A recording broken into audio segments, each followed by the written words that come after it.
যখন শক্তিশালী হয়ে যায় রূহের চাইতে, তখন তার ভিতরে অহংকার কাজ করে, হিংসা কাজ করে, আমিত্ব কাজ করে, লোভ কাজ করে। আর রূহ যখন শক্তিশালী হয়ে যায় তার ভিতরে তাহাজ্জুদের নামাজের প্রেম কাজ করে। সুবহানাল্লাহ। ফরজ রোজার পাশাপাশি নফল রোজা কিভাবে রাখা যায় ব্যস্ত সময়ের ভিতরে, সেটার চাহিদা অন্তরের মধ্যে কাজ করা শুরু করে। রূহ যখন শক্তিশালী হয়ে যায় তখন রাগ কন্ট্রোল করার ব্যবস্থা হয়ে যায়। রূহ যখন শক্তিশালী হয়ে যায়, হাজার কষ্টের ভিতরেও থেকেও অন্তর ব্যথিত থাকার পরও মানুষকে মুখ থেকে হাসি দিয়ে কথা বলে, মানুষের অন্তরকে খুশি করে। এবার যদি আপনি আপনার আমার জীবনের সাথে আল্লাহ ওয়ালাদের জীবনকে যদি একটু মিলাই দেখেন, সমস্ত কিছু ক্লিয়ার হয়ে যাবে। আমরা দেহকে শক্তিশালী করে রূহকে দুর্বল করেছি, শয়তানের রাজত্ব আমরা গ্রহণ করেছি। আর আল্লাহ ওয়ালারা দেহকে দুর্বল করে রূহকে আলোকিত করেছেন, শক্তিশালী করেছেন, শয়তানকে পরাজিত করে আল্লাহর হুকুম বাস্তবায়ন করেছেন। সুবহান। দেহ যাদের শক্তিশালী হয় তারা মরলে মানুষ খুশি হয়। দেহ যখন শক্তিশালী হয় তখন প্রতিশোধের জন্য হাত উঠে। আর রূহ যখন শক্তিশালী হয় তখন সমাধানের জন্য অন্তর থেকে ক্ষমা করে দেওয়া আসে। দেহ যখন শক্তিশালী হয় অন্যের পকেট থেকে অন্যের হকের জিনিস কেড়ে নিয়ে নিজের আয়ত্তে নিয়ে আসে।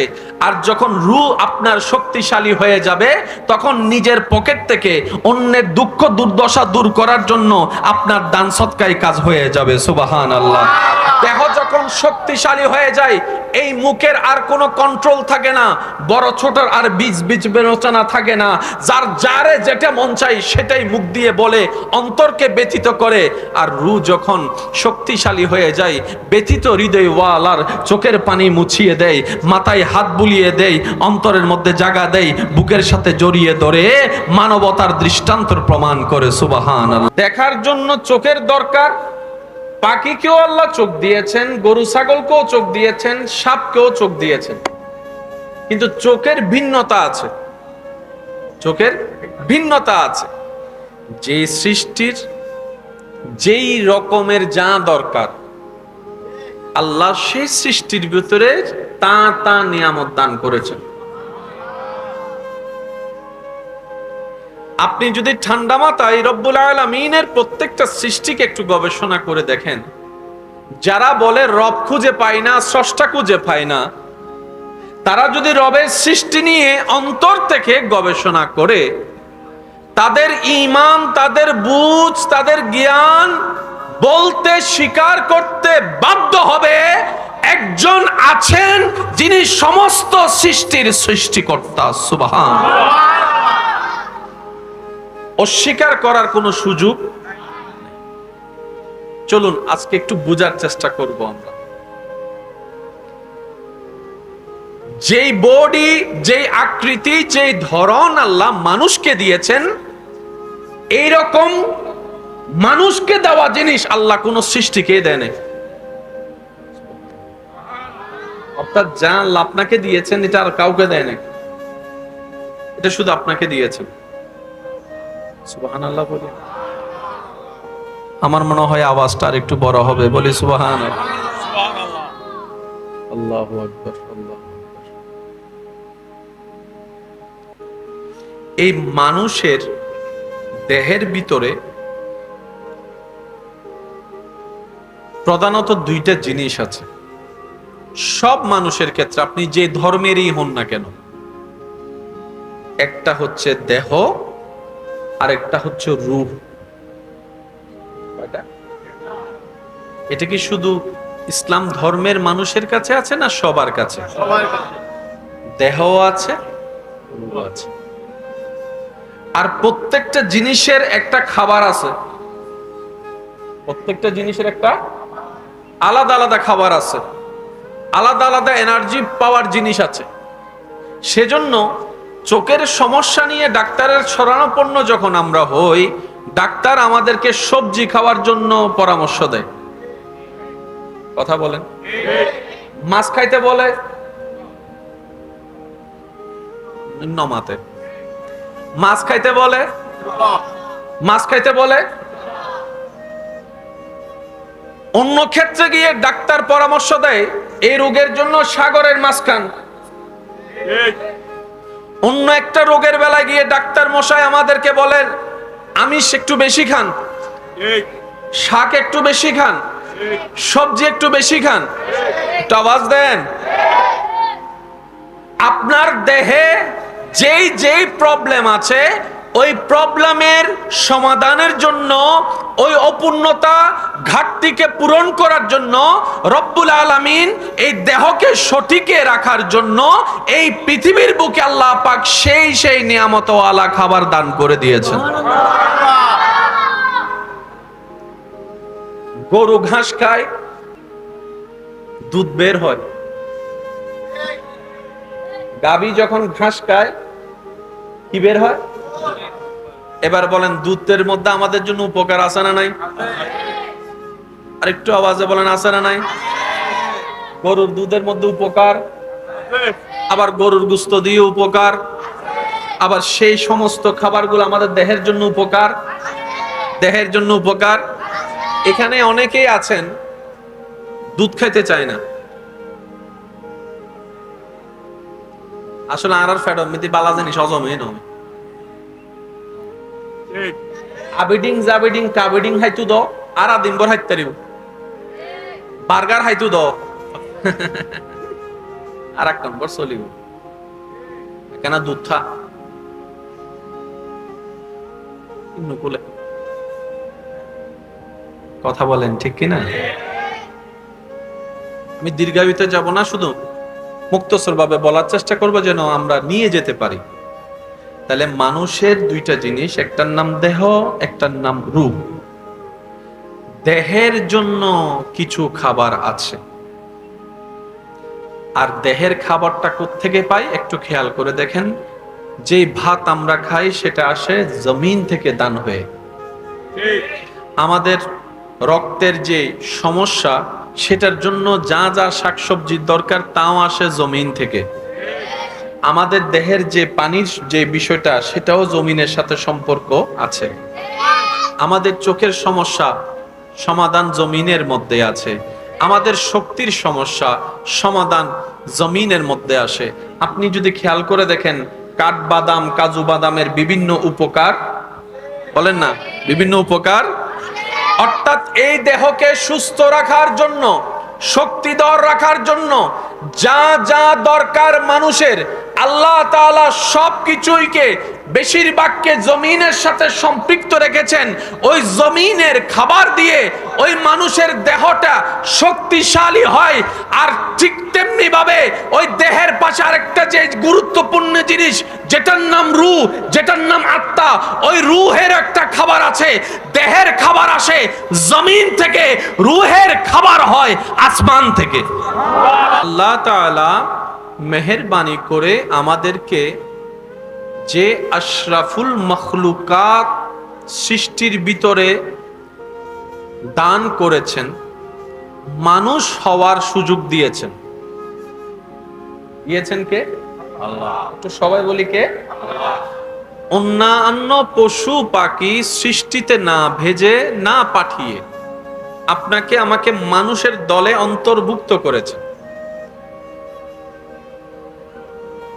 প্রত্যেকটা জীব পশু পাখির একটা দেহ আছে। কি আছে? দেহ। এই দেহের ক্ষেত্রে যা যা দরকার আল্লাহ তাআলা প্রত্যেকটা সৃষ্টিতে তা তা দান করেছেন। সুবহানাল্লাহ। মনে হয় একটু জোরে হবে, পিছন পর্যন্ত সবাই একই আওয়াজে বলি সুবহানাল্লাহ। দেখার জন্য চোখের দরকার, পাখিকেও আল্লাহ চোখ দিয়েছেন, গরু ছাগলকেও চোখ দিয়েছেন, সাপকেও চোখ দিয়েছেন। কিন্তু চোখের ভিন্নতা আছে, চোখের ভিন্নতা আছে। যে সৃষ্টির যেই রকমের যা দরকার আল্লাহ সেই সৃষ্টির ভিতরে তা তা নিয়ামত দান করেছেন। আপনি যদি ঠান্ডা মাথায় রব্বুল আলামিনের প্রত্যেকটা সৃষ্টিকে একটু গবেষণা করে দেখেন, যারা বলে রব খুঁজে পায় না, স্রষ্টা খুঁজে পায় না, তারা যদি রবের সৃষ্টি নিয়ে অন্তর থেকে গবেষণা করে তাদের ঈমান, তাদের বুঝ, তাদের জ্ঞান বলতে, স্বীকার করতে বাধ্য হবে একজন আছেন যিনি সমস্ত সৃষ্টির সৃষ্টিকর্তা। সুবহানাল্লাহ। অস্বীকার করার কোনো সুযোগ। চলুন আজকে একটু বোঝার চেষ্টা করব আমরা। যেই বডি, যেই আকৃতি, যেই ধরন আল্লাহ মানুষকে দিয়েছেন, এইরকম মানুষকে দেওয়া জিনিস আল্লাহ কোন সৃষ্টিকে দেয় নাই। অর্থাৎ যা আল্লাহ আপনাকে দিয়েছেন এটা আর কাউকে দেয় নাই, এটা শুধু আপনাকে দিয়েছেন। সুবহানাল্লাহ বলি। আমার মনে হয় আওয়াজটা আর একটু বড় হবে, বলি সুবহানাল্লাহ। আল্লাহু আকবার। আল্লাহ। এই মানুষের দেহের ভিতরে প্রধানত দুইটা জিনিস আছে। সব মানুষের ক্ষেত্রে, আপনি যে ধর্মেরই হন না কেন, একটা হচ্ছে দেহ আর একটা হচ্ছে রূহ। এটা কি শুধু ইসলাম ধর্মের মানুষের কাছে আছে না সবার কাছে? দেহ আছে, রূহ আছে। আর প্রত্যেকটা জিনিসের একটা খাবার আছে, প্রত্যেকটা জিনিসের একটা আলাদা আলাদা খাবার আছে, আলাদা আলাদা এনার্জি পাওয়ার জিনিস আছে। সেজন্য চোখের সমস্যা নিয়ে ডাক্তারের শরণাপন্ন যখন আমরা হই, ডাক্তার আমাদেরকে সবজি খাওয়ার জন্য পরামর্শ দেয়। কথা বলেন। মাছ খাইতে বলে, নিম্নমাতে। মাছ খাইতে বলে, মাছ খাইতে বলে। অন্য ক্ষেত্রে গিয়ে ডাক্তার পরামর্শ দেয় এই রোগের জন্য সাগরের মাছ খান। অন্য একটা রোগের বেলায় গিয়ে ডাক্তার মশাই আমাদেরকে বলেন আমিষ একটু বেশি খান, শাক একটু বেশি খান, সবজি একটু বেশি খান। একটু আওয়াজ দেন। আপনার দেহে যেই যেই প্রবলেম আছে, ওই প্রবলেমের সমাধানের জন্য, ওই অপূর্ণতা ঘাটতিকে পূরণ করার জন্য রব্বুল আলামিন এই দেহকে সঠিকে রাখার জন্য এই পৃথিবীর বুকে আল্লাহ পাক সেই সেই নিয়ামতওয়ালা খাবার দান করে দিয়েছেন। গরু ঘাস খায়, দুধ বের হয়। গাভী যখন ঘাস খায় কি বের হয়? এবার বলেন দুধের মধ্যে আমাদের জন্য উপকার আছে না নাই? আর একটু আওয়াজে বলেন আছে না নাই? গরুর দুধের মধ্যে উপকার, আবার গরুর গোশত দিয়ে উপকার, আবার সেই সমস্ত খাবারগুলো আমাদের দেহের জন্য উপকার, দেহের জন্য উপকার। এখানে অনেকেই আছেন দুধ খাইতে চায় না। আসলে আর ফ্যাট মিতি বালা জিনিস অজমে নয়। আবিডিং জাবিডিং কাবিডিং হাইতু দ আর দিন ভর হাইতে পারিব, বার্গার হাইতু দ আর এক নম্বর চলিব কেন দুধ থা নুকুলে। কথা বলেন ঠিক কিনা? আমি দীর্ঘায়িতে যাব না, শুধু মুক্তসর ভাবে বলার চেষ্টা করবো যেন আমরা নিয়ে যেতে পারি। তাহলে মানুষের দুইটা জিনিস, একটার নাম দেহ, একটার নাম রূহ। দেহের জন্য কিছু খাবার আছে, আর দেহের খাবারটা কোত্থেকে পাই একটু খেয়াল করে দেখেন। যে ভাত আমরা খাই সেটা আসে জমিন থেকে দান হয়ে। আমাদের রক্তের যে সমস্যা, সেটার জন্য যা যা শাকসবজির দরকার তাও আসে জমিন থেকে। আমাদের দেহের যে পানির যে বিষয়টা, সেটাও জমিনের সাথে সম্পর্ক আছে। আমাদের চোখের সমস্যা সমাধান জমিনের মধ্যে আছে। আমাদের শক্তির সমস্যা সমাধান জমিনের মধ্যে আসে। আপনি যদি খেয়াল করে দেখেন, কাঠবাদাম, কাজু বাদামের বিভিন্ন উপকার, বলেন না বিভিন্ন উপকার, অর্থাৎ এই দেহকে সুস্থ রাখার জন্য, শক্তিধর রাখার জন্য যা যা দরকার মানুষের, আল্লাহ তাআলা সবকিছুইকে বেশিরভাগকে জমিনের সাথে সম্পৃক্ত রেখেছেন। ওই জমিনের খাবার দিয়ে ওই মানুষের দেহটা শক্তিশালী হয়। আর ঠিক তেমনি ভাবে ওই দেহের পাশে আরেকটা যে গুরুত্বপূর্ণ জিনিস, যেটার নাম রূহ, যেটার নাম আত্মা, ওই রূহের একটা খাবার আছে। দেহের খাবার আসে জমিন থেকে, রূহের খাবার হয় আসমান থেকে। করে এমন কর্ম আমাদের দ্বারা প্রকাশিত হয় যেটা দেখে হিংস্র প্রাণীও লজ্জিত হয়ে যায়। কথা বলেন ঠিক কিনা? কারণ কি? আমাদের রূহ দুর্বল, দেহ শক্তিশালী। দেহ যখন শক্তিশালী হয় তখন প্রতিশোধের জন্য হাত উঠে, আর রূহ যখন শক্তিশালী হয় তখন সমাধানের জন্য অন্তর থেকে ক্ষমা করে দেওয়া আসে। দেহ যখন শক্তিশালী হয় অন্যের পকেট থেকে অন্যের হকের জিনিস কেড়ে নিয়ে নিজের আয়ত্তে নিয়ে আসে। আর যখন রূহ আপনার শক্তিশালী হয়ে যাবে তখন নিজের পকেট থেকে অন্যের দুঃখ দুর্দশা দূর করার জন্য আপনার দান সৎকায় কাজ হয়ে যাবে। সুবহানাল্লাহ। দেহ যখন শক্তিশালী হয়ে যায় এই মুখের আর কোনো কন্ট্রোল থাকে না, বড় ছোটর আর বীজ বীজ বিবেচনা থাকে না। যার যারে যেটা মন চাই সেটাই মুখ দিয়ে বলে, অন্তরকে ব্যথিত করে। আর রূহ যখন শক্তিশালী হয়ে যায় ব্যথিত হৃদয় ওয়ালার চোখের পানি মুছিয়ে দেয়, মাথায় হাত বুলিয়ে দেয়, অন্তরের মধ্যে জায়গা দেয়, বুকের সাথে জড়িয়ে ধরে মানবতার দৃষ্টান্তর প্রমাণ করে। সুবহানাল্লাহ। দেহ যখন শক্তিশালী হয়ে যায় রূহের চাইতে, তখন তার ভিতরে অহংকার কাজ করে, হিংসা কাজ করে, আমিত্ব কাজ করে, লোভ কাজ করে। আর রূহ যখন শক্তিশালী হয়ে যায় তার ভিতরে তাহাজ্জুদের নামাজের প্রেম কাজ করে। সুবহানাল্লাহ। ফরজ রোজার পাশাপাশি নফল রোজা কিভাবে রাখা যায় ব্যস্ত সময়ের ভিতরে, সেটার চাহিদা অন্তরের মধ্যে কাজ করা শুরু করে। রূহ যখন শক্তিশালী হয়ে যায় তখন রাগ কন্ট্রোল করার ব্যবস্থা হয়ে যায়। রূহ যখন শক্তিশালী হয়ে যায় হাজার কষ্টের ভিতরেও থেকেও অন্তর ব্যথিত থাকার পরও মানুষকে মুখ থেকে হাসি দিয়ে কথা বলে, মানুষের অন্তরকে খুশি করে। এবার যদি আপনি আপনার আমার জীবনের সাথে আল্লাহ ওয়ালাদের জীবনকে যদি একটু মিলাই দেখেন, সমস্ত কিছু ক্লিয়ার হয়ে যাবে। আমরা দেহকে শক্তিশালী করে রূহকে দুর্বল করেছি, শয়তানের রাজত্ব আমরা গ্রহণ করেছি। আর আল্লাহ ওয়ালারা দেহকে দুর্বল করে রূহকে আলোকিত করেছেন, শক্তিশালী করেছেন, শয়তানকে পরাজিত করে আল্লাহর হুকুম বাস্তবায়ন করেছেন। সুবহান। দেহ যাদের শক্তিশালী হয় তারা মরলে মানুষ খুশি হয়। মজ্জি ভালোই, মজ্জি ভালোই মাতে আরো জোর হন। আচ্ছা হস্ত বুঝি নাই না না আমারে মা 2টা বাজে কি? হ্যাঁ আসুন না ওনারা, ইতারা আসে না? আছে বিয়া না তাইলে ফরিদ ফালা দিন ভাই।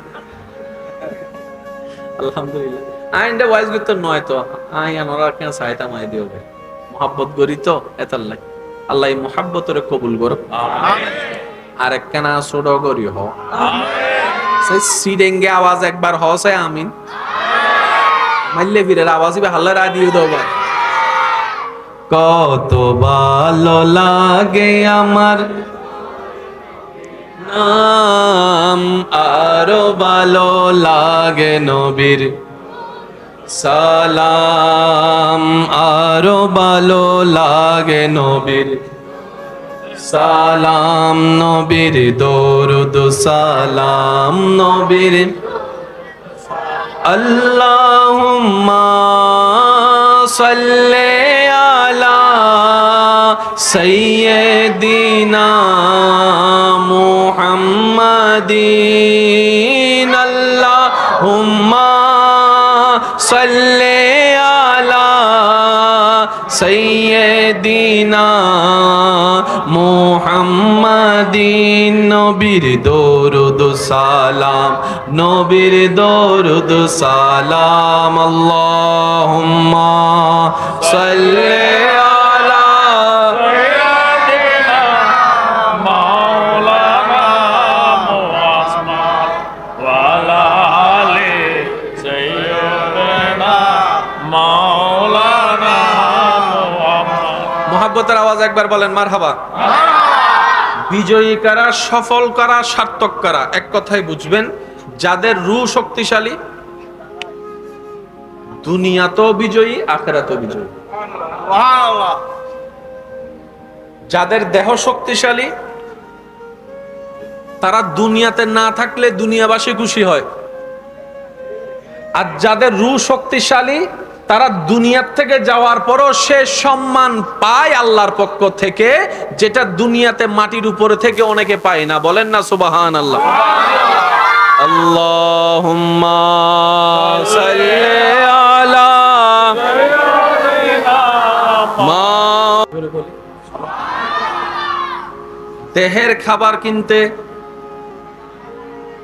রুহের খাবার ফ্রি, আর হাসে যাচ্ছে গেলা মিডে নাই ফ্রি, জিনিসের দাম নাই না তো নবাজি। কোন ডাক্তার যদি ফ্রি চিকিৎসা দেয় আর গহবদে ইতে ভিতরে জামিলা আছে, রুগী নবার বাংলা রেতাল্লে দে। উনি সেবা করে এই কথা কেউ বলবে না। ফ্রি যদি টিউশনি করায় যে আমি ছাত্রদেরকে পড়াবো, আল্লাহ আমাকে যা জ্ঞান দিয়েছেন আমি পড়াবো, আর যেখানে পড়ার জন্য 3 মাস 4 মাস ধরে লাইন ধরা লাগে, হাজার হাজার দিয়ে প্রতিযোগিতা দিয়ে ভর্তি হওয়া যায়, আওয়াজ দিয়ে বলেন ঠিক কিনা? কারণ